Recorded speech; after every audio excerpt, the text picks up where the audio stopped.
주를 위하여 하라, 이런 제목으로 로마서 강의에 이어나가도록 하겠습니다. 주를 위하여 하라. 하나님의 자녀가, 하나님 백성된 우리가 좋은 교회를 만나서 기쁨으로 신앙생활 한다는 것은 하나님 주신 큰 선물입니다. 주일 아침에 그냥 아무 고민 없이, 주일이니까 아침에 가족들이 함께 세수하고 옷 갈아입고 교회에 당연하게 올 수 있다는 거, 예배에 드릴 수 있다는 거, 이거 하나님 주신 큰 선물이요, 은혜고 당연한 것 아닙니다. 교회를 정하지 못하여서 여리저리 주일 아침이면 오늘은 어느 교회 갈까 하는 그런 마음을 가지고 지금도 아직 교회를 정하지 못한 분들의 마음은 나그네와 같은 것입니다. 그러나 우리의 자녀들이 예배를 드리고, 주일이면 우리의 자녀들이 그 예배 현장에서 하나님 말씀을 배우고, 또 비전을 선포하고, 자녀 세대가 비전을 선포하고 함께 예배 드릴 때에 어른 세대가 축복해주는 이런 좋은 교회에 있다는 것이 하나님이 우리에게 주신 큰 선물임을 믿으시기를 바랍니다. 당연한 것은 없습니다. 그런데 이런 좋은 교회를 하늘에서 그냥 뚝 떨어뜨려 주시는 것이 아니에요. 이런 교회를 함께 만들어 나가는 것입니다.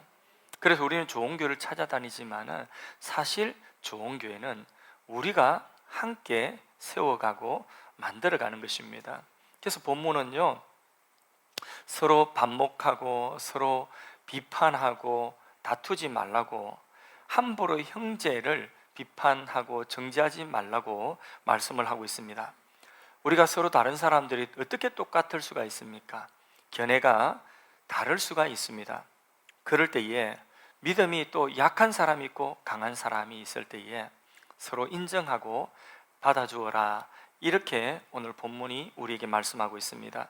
오늘 말씀이요, 우리 교회가 좋은 교회가 되어지고, 그리고 또 우리의 신앙이 성숙한 신앙이 되어지는 하나님의 양식이 되어지기를 기대해 봅니다.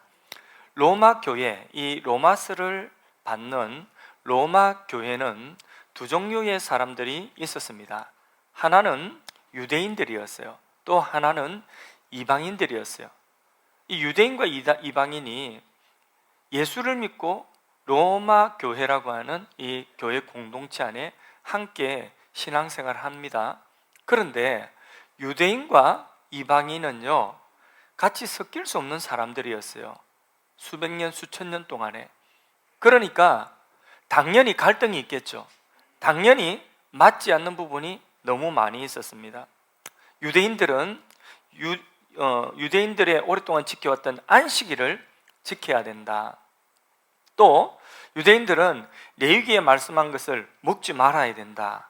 이렇게 안식일 지키는 것도 보통 지키는 것이 아니라 아주 철저하게 호들갑을 떨면서 안식일을 지키고, 그런 모습을 보는 이방인들은 이해가 안 되는 거예요. 그런데 유대인들은 또 그렇게 나를 지키지 않고 먹는 걸 함부로 먹는 그런 이방인들을 향하여 비판하고 정죄합니다. 그런데 이방인들은 그런 유대인들이 또 못마땅한 것이죠. 이렇게 교회 안에 갈등이 있는데 이 갈등이 보통이 아니에요. 그래서 로마서라고 하는 이 성경에 16장이 있는데 그 중에 한 장이 바로 이 내용을, 이 갈등을 해결하기 위한 해답으로 제시하고 있는 거예요. 그러니까 이 갈등이 큰 문제가 되었다는 거죠. 도무지 교회 공동체 이대로 있으면 함께 하지 못하고 화평이 깨어지고 교회가 깨어지는 이런 상황이 되었기 때문에 바울이 로마서를 기록하면서 이 부분을 이 오늘 읽은 말씀을 통하여서 해답을 주고 있는 것입니다. 자, 그러면 바울은 유대인이니까 유대인 편을 들었겠습니까? 아니면 이방인의 사도니까 이방인의 편을 들었겠습니까? 바울은 누구 편을 들었죠? 아무의 편도 들지 아니하였습니다. 오히려 진리 문제가 아니고 신앙의 본질적인 문제가 아닌 이 부분에 대해서 서로 비판하고 서로 정죄하는 그런 태도를 오히려 잘못되었다 하고 그 태도를 지적한 것입니다. 자, 그래서 바울은요, 원칙 하나를 줍니다. 중요한 원칙 하나를 주는데 그게 뭐냐? 각각 아는 대로 자기 신앙 양심대로 확정한 대로 하라는 거예요. 5절 말씀이 그 내용이거든요. 5절을 같이 읽어보겠습니다. 어떤 사람은 이 날을 저날보다 낮게 여기고 어떤 사람 모든 날을 같게 여기나니 각각 자기 마음으로 확정할지니라.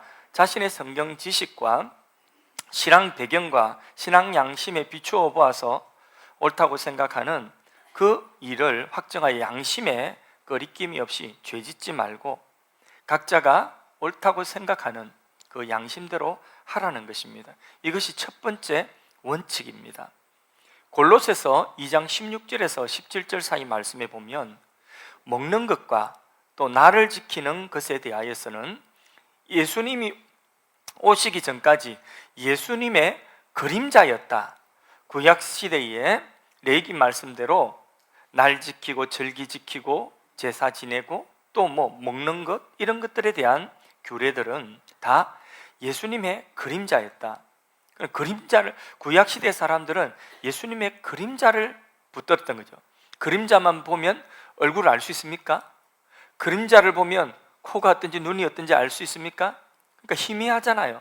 구약시대는 그렇게 희미하게 안식일을 지키면서 안식의 주인, 그분이 누군지는 모르겠지만은 안식일을 지키면서 그 나름대로의 안식을 누리려고 했고 또 하나님 그 안식을 주셨고 또 먹고 제사를 지내고 이런 절기를 통하여서 예수님의 그림자로서 그렇게 그것을 붙들도록 하신 것이죠.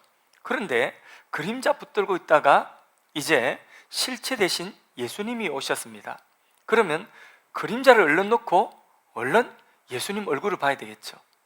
예수님 코가 어떤지, 예수님 눈이 어떤지, 실체 대신 예수님을 붙들어야 되는 것이죠. 그래서 예수님은 율법의 완성이요 마침이 되신다. 날도 예수님 안에 있는 것이고 먹고 마시는 것도 예수님 안에 있는 것이고 안식도 예수님 안에 있는 것이니까 예수님 붙들면 되는 것입니다. 그래서 이렇게 먹는 것과 이제 더 이상 날 지키는 것, 절기 지키는 것 가지고는 서로 비판하지 말고 비판을 받지도 말라. 골로새서 2장 16절, 17절 말씀에 그걸 자세하게 기록하고 있는데 읽어보겠습니다. 그러므로 먹고 마시는 것과 절기나 초하루나 이유로 누구든지 너희를 비판하지 못하게 하라. 이것들은 장래 일의 그림자이나 몸은 그리스도의 것이니라. 아멘. 예수님 때문에 그런 제도들이 있었던 구약에 실물이 왔어요. 그러니까 그 모든 것들은 이제는 더 이상 붙들 필요는 없어요. 그것 가지고 잘했니 잘못했니, 그것 가지고 니는 왜 안 하니, 나는 하는데 정죄하고 비판할 필요가 없다는 거죠. 예수님이 율법의 완성이요 마침이 되셨습니다. 우리는 이 사실을 확실히 믿습니다. 근데 우리는 너무나 분명한데 로마서를 기록하고 로마서라고는 편지를 받는 그 당시의 초대교회는 그 당시에는 유대교라고 하는 유대교에서 기독교로 옮겨가고 있는 과도기였어요. 그러니까 그때는 기독교라고 하는 이름이 없었어요. 그때는 그냥 예수 믿는 사람들, 예수당 이렇게 불렀던 거죠. 그러니까 그 당시의 사람들은요, 유대인이라고 해도 사실 유대교에서 이제는 기독교로 옮겨가는데 이 기독교로 옮겨간 그것이 초대교회가 생기고 교회 사이에 지금까지 한 2000여 년 가까이 내려오면서 이제 우리가 분명하게 우리의 정체성은 유대교가 아니라 기독교였죠. 그러나 요 로마서를 기록하고 받을 요 당시에 사람들은 그 과도기에 있었다는 것이죠. 그래서 유대인으로서 예수를 믿은 사람들은 자기들의 조상 때부터 안식일을 철저하게 지켜왔거든요. 유별스럽게 지켜왔죠. 그런데 그것이 안식일 지키는 것이 전혀 불편함이 그들에게는 없습니다. 그래서 그들은 안식일을 지킨 것이죠.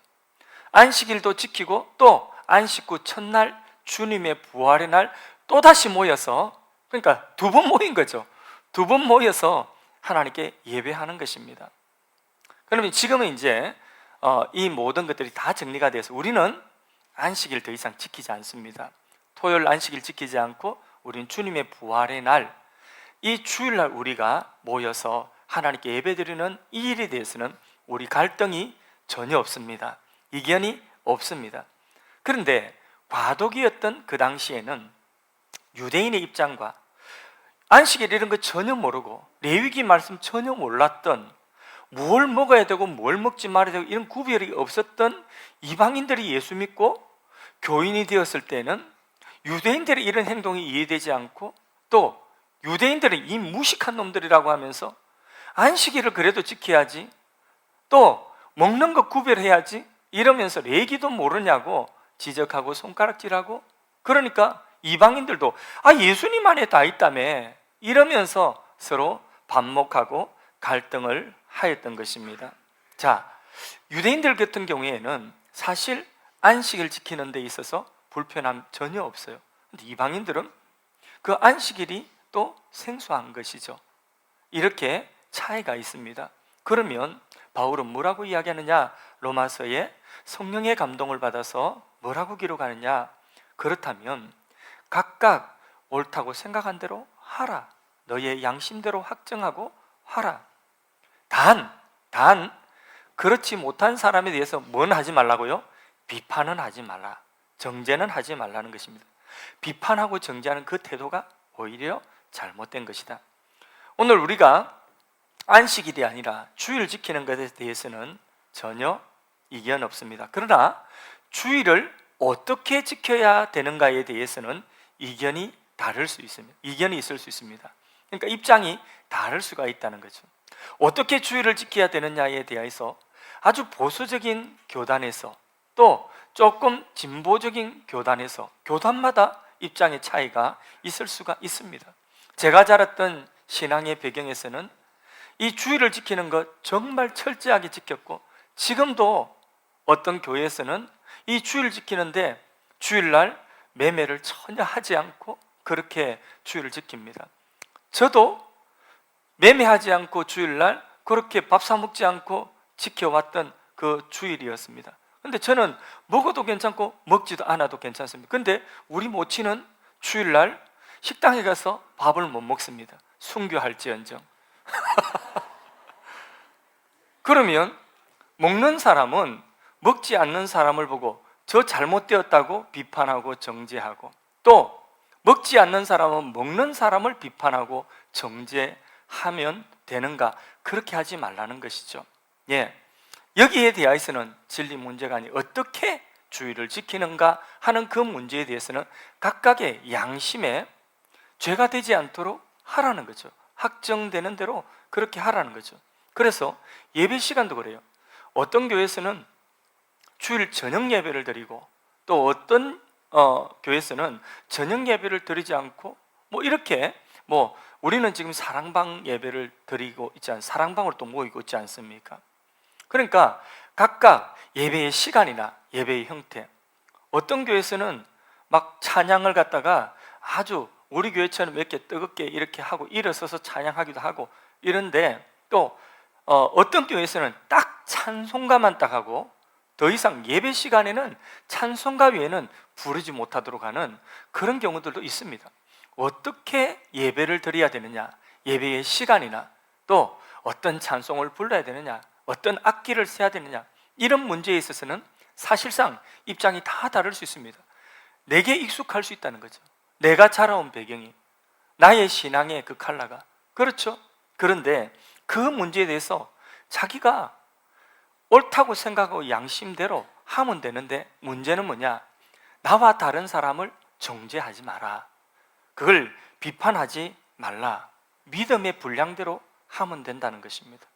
예배에 대해서도 믿음의 분량대로 하면 된다는 것입니다. 우리가 이제 신년부터 이렇게 저녁 예배를 드리는데, 우리 청년들이 찬양도 섬기고, 또 이 청년들이 열심을 내어서 예배를, 그 저녁 예배를 이제 섬기기로 했는데, 근데 이 저녁 예배를 어떤 분은 아침부터 나와서 저녁 예배까지 어떻게 드리냐, 이렇게 마음에 부담을 가질 수가 있는데 믿음의 분량대로 하시면 되는 것입니다.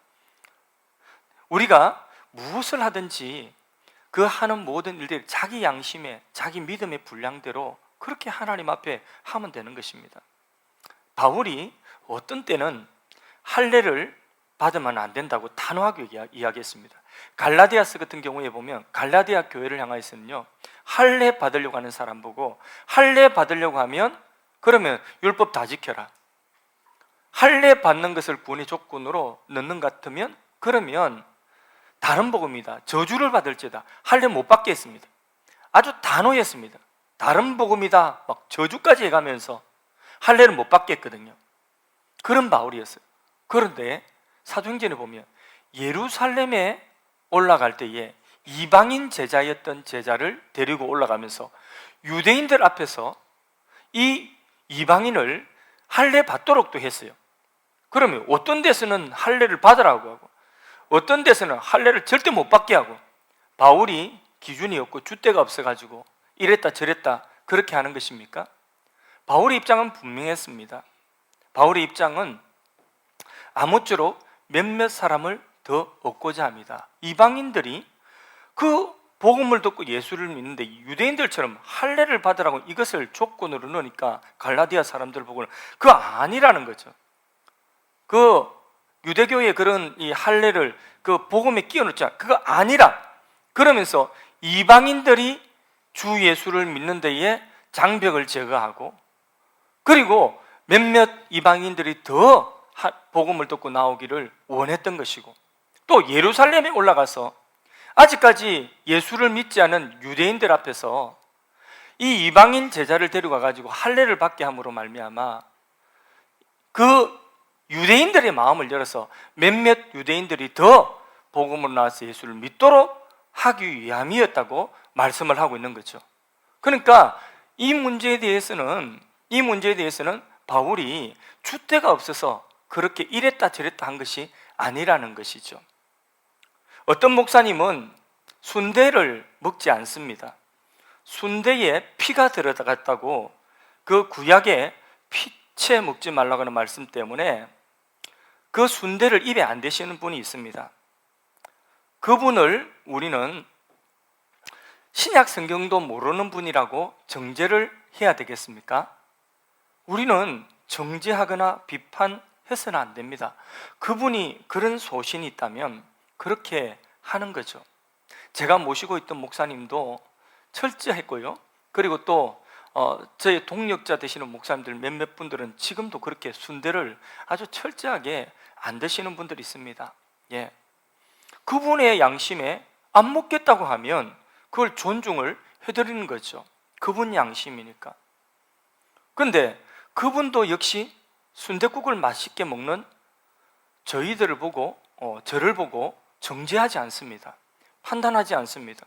그게 성숙한 거죠. 자기 양심대로 그렇게 하는 것이죠.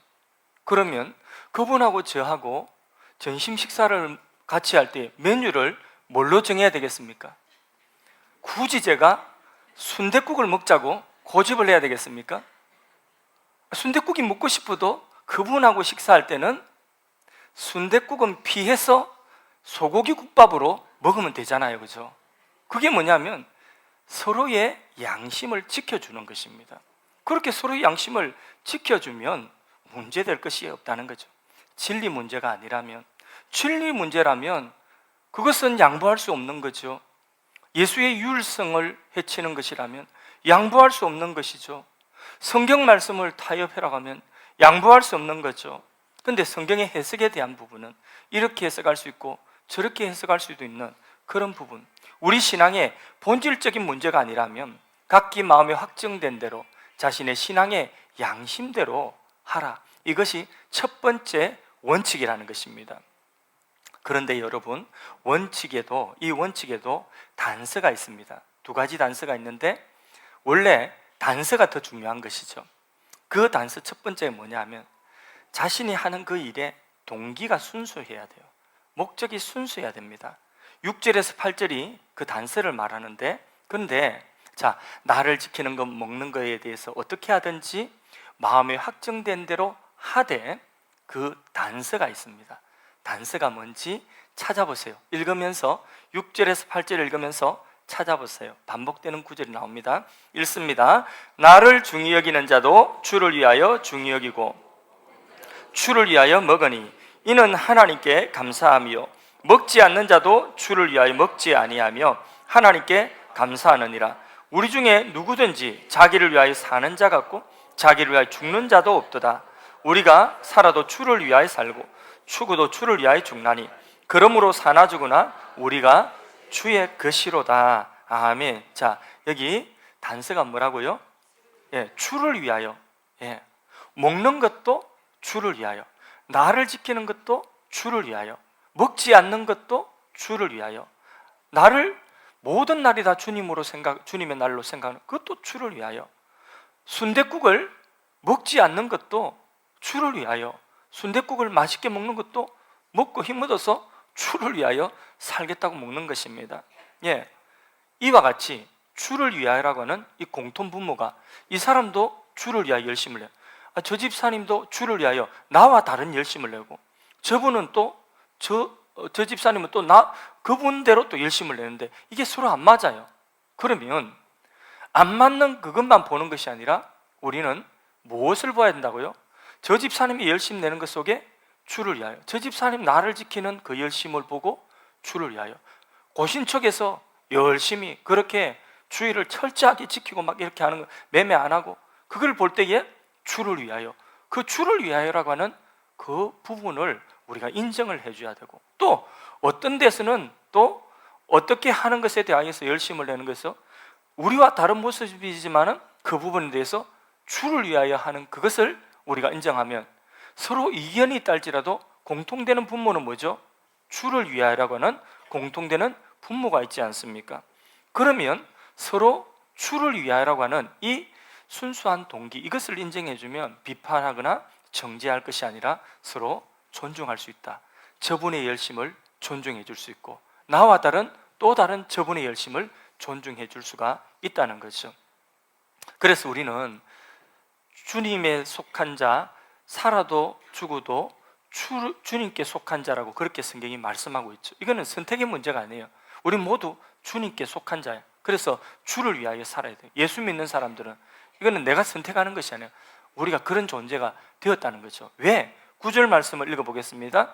이를 위하여 그리스도께서 죽었다가 다시 살아나셨으니 곧 죽은 자와 산 자의 주가 되려 하심이라. 예, 예수와 함께 죽고 예수와 함께 산다는, 예수님이 죽으심, 그 죽으심에 내가 연합되어, 예수님이 살아나신 그 살아나심에 내가 연합되어, 주님의 것이라고 하는 것은 주님 나 마음대로 불이 물려가는 거, 나 자유가 없어, 나는 이렇게 율법적인 게 싫어, 이런 것이 아니라 주님의 것이 되었다는 것은, 그것은 주님과 내가 죽고 사는, 주님과 내가 함께 연합되어서 뗄래야 뗄 수 없는 그런 관계가 되었다는 것이 주의 것이 되었다는 것입니다.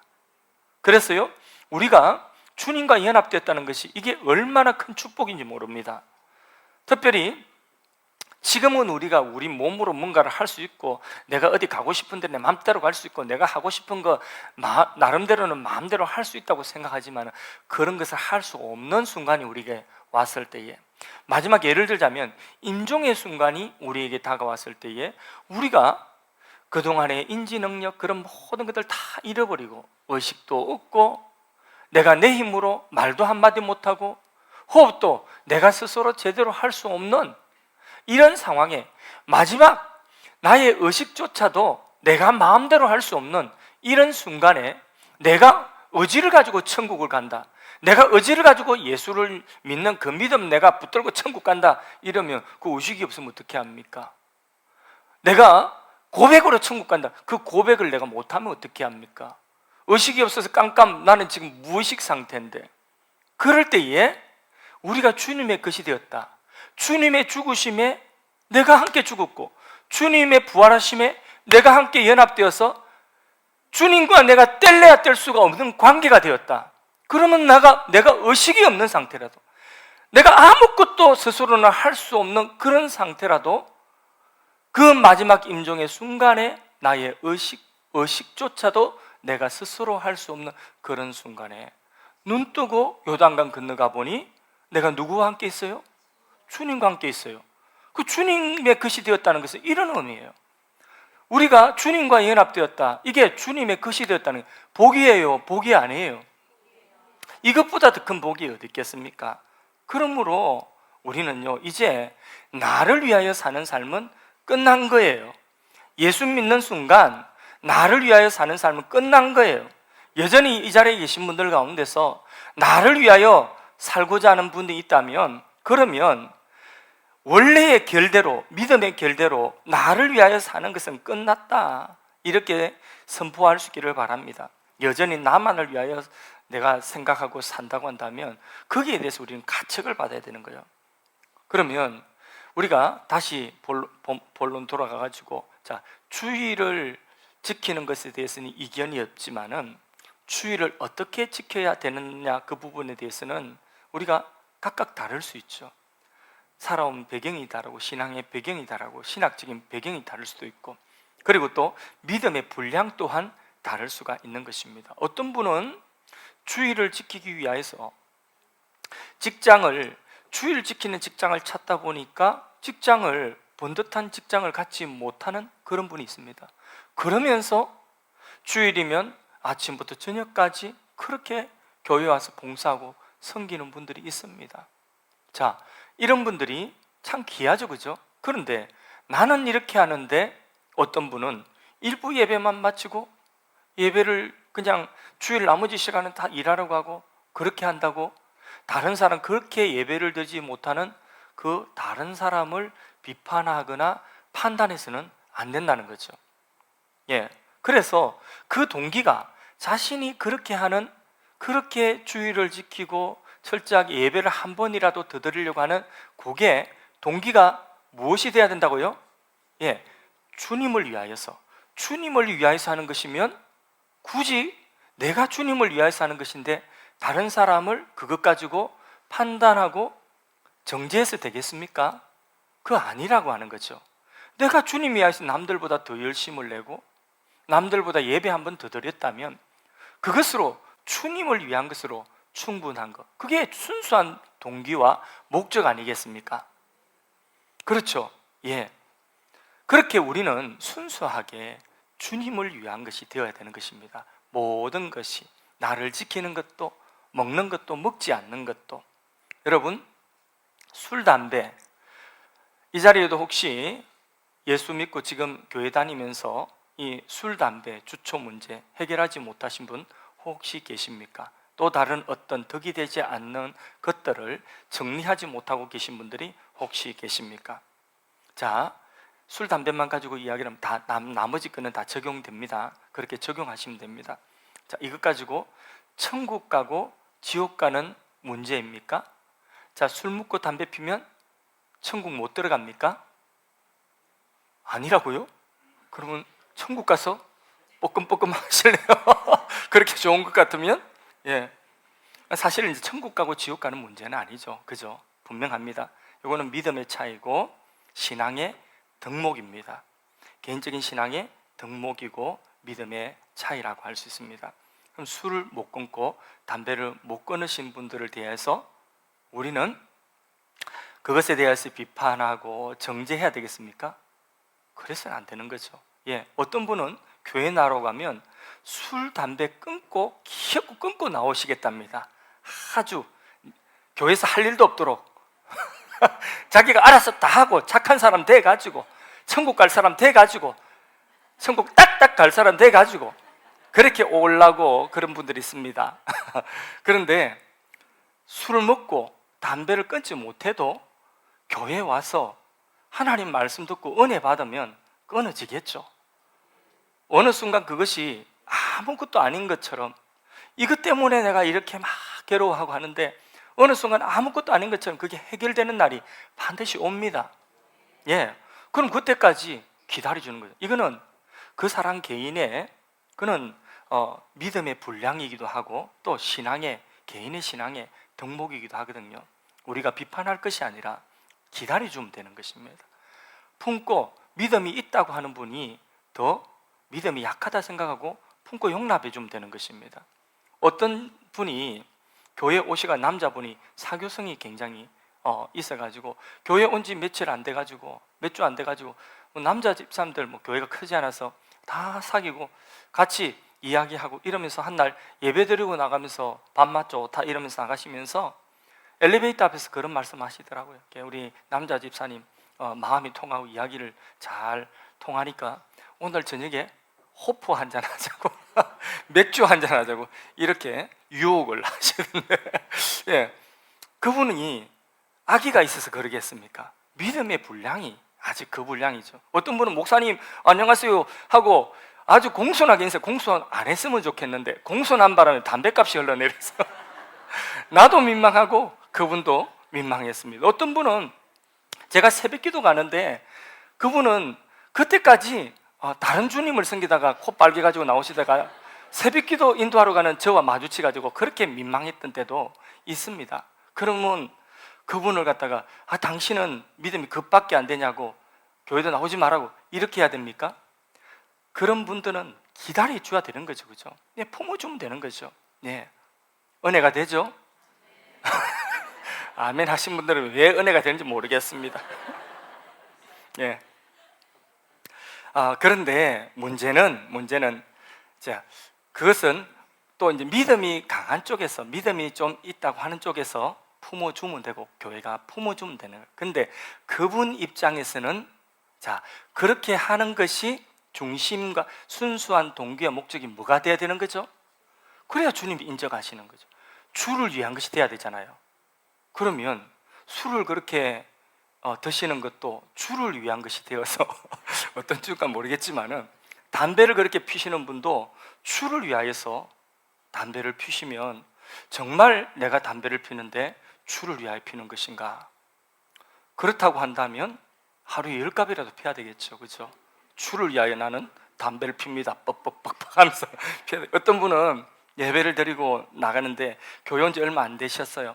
근데 수요 예배를 드리고 나가시고 난 자리에 예배 자리를 제가 정리를 하는데 보니까 그분 앉은 자리에 담배값이 담배각이 뜯지도 않은 새 담배가 딱 있는 거예요. 그래서 보니까 이게 담배가 비쌀 것 같아요. 제 마음속 고민을 많이 했어요. 돌려드려야 되나 말아야 되나. 한참을 제가 제 책상에 넣고 고민을 했습니다. 그때 누군가 제 책상을 보았으면 오해할 뻔했습니다. 고민하느라고 책상에 넣고 이렇게 오랫동안에 보고 돌려드려야 돼, 어떻게 돌려드리면 안 미안할까 이런 생각도 해봤습니다. 그런데 그분의 입장에서는 어떻게 해야 되느냐 하면 자신이 그것을 하는 것이 과연 주를 위한 것인가? 술을 마시는 것이 그렇게 즐겨 마시는 것이 주를 위한 것인가? 주를 위하여서 한잔합시다 이렇게 하는 건가? 그걸 잘 따져보라는 거죠. 답은 제가 이야기 안 해도 다 알겠죠, 그죠? 예. 더 이상 이야기하면 마음이 부담만 갈 것이고. 그래서 주를 위한 동기가 순수해야 된다. 두 번째 단서가 뭐냐면 아무리 주를 위한 것이라 할지라도 자기 양심이 옳다 할지라도 그 양심이 온전하지는 못합니다. 그래서 자기가 한 일에 대한 거기에 대해서는 책임은 또 져야 된다는 것입니다. 그게 10절, 12절에 나옵니다. 읽어보겠습니다. 10절 내가 어찌하여 내 형제를 비판하느냐 어찌하여 내 형제를 업신여기느냐 우리가 다 하나님의 심판대 앞에서 이 심판대는 예수 믿는 사람들이 있어야 되는 심판대입니다. 11절 기록되었으되 주께서 이르시되 내가 살았노니 모든 무릎이 내게 꿇을 것이요 모든 혀가 하나님께 자백하리라 하였느니라. 이러므로 우리 각 사람이 자기 일을 하나님께 직고하리라. 누구의 일을요? 자기의 일을 하나님께 직고하리라. 정말 주를 위하여 한 것인가? 마지막 때에 다 드러나서 자기 일을 하나님 앞에 직고해야 되는 때가 있다는 것입니다.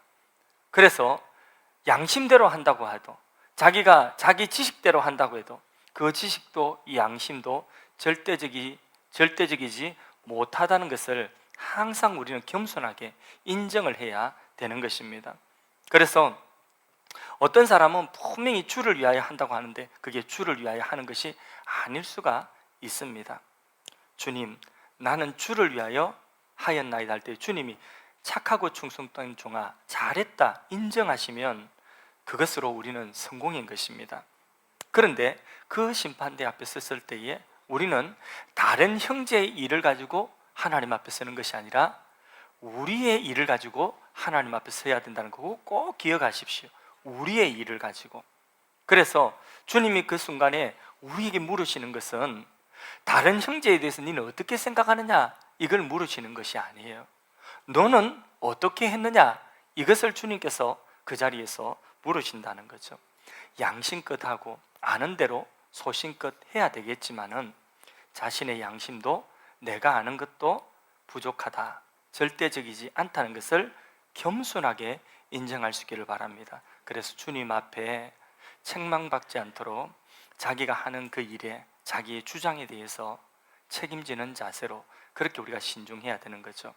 그래서 함부로 남을 비판하고 남을 정죄하는 일은 하지 말아야 됩니다.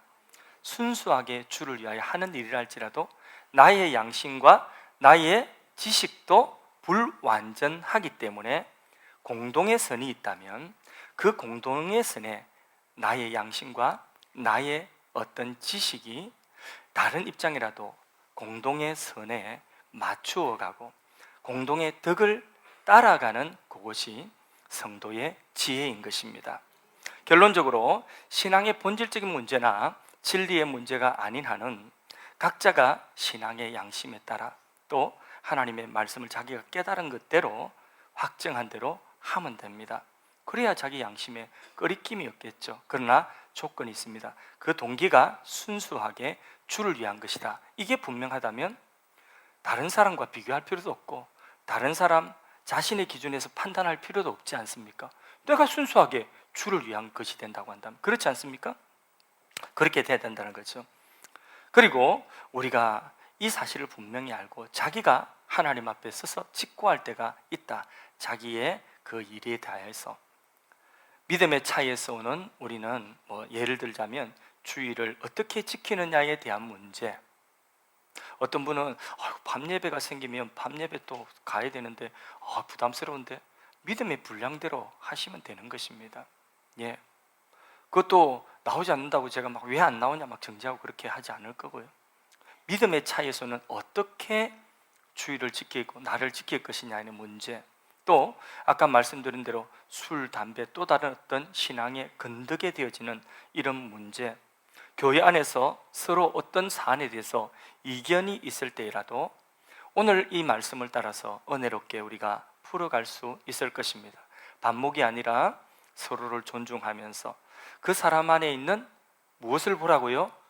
주님을 위한 마음을 보고, 또 저 사람 안에 있는 뭘 보라고요? 주님을 위한 그 마음을 보고, 이것이 무엇이 된다고요? 공통 분모가 된다는 거죠. 이것이 공통 분모가 되면 우리는 서로를 이해할 수 있고 존중해 줄 수가 있다는 거죠. 그리고 보다 더 성숙되게 공동의 선이 있다면 그 공동의 선에 우리 자신을 맞추어 갈 수 있다면, 그러면 하나님의 공동체가 은혜의 공동체로 화평하게 건강하게 세워져 갈 줄로 믿습니다. 그렇게 할 때에 이것이 우리의 몸으로 드리는 제사, 영적 예배가 또한 되는 것입니다.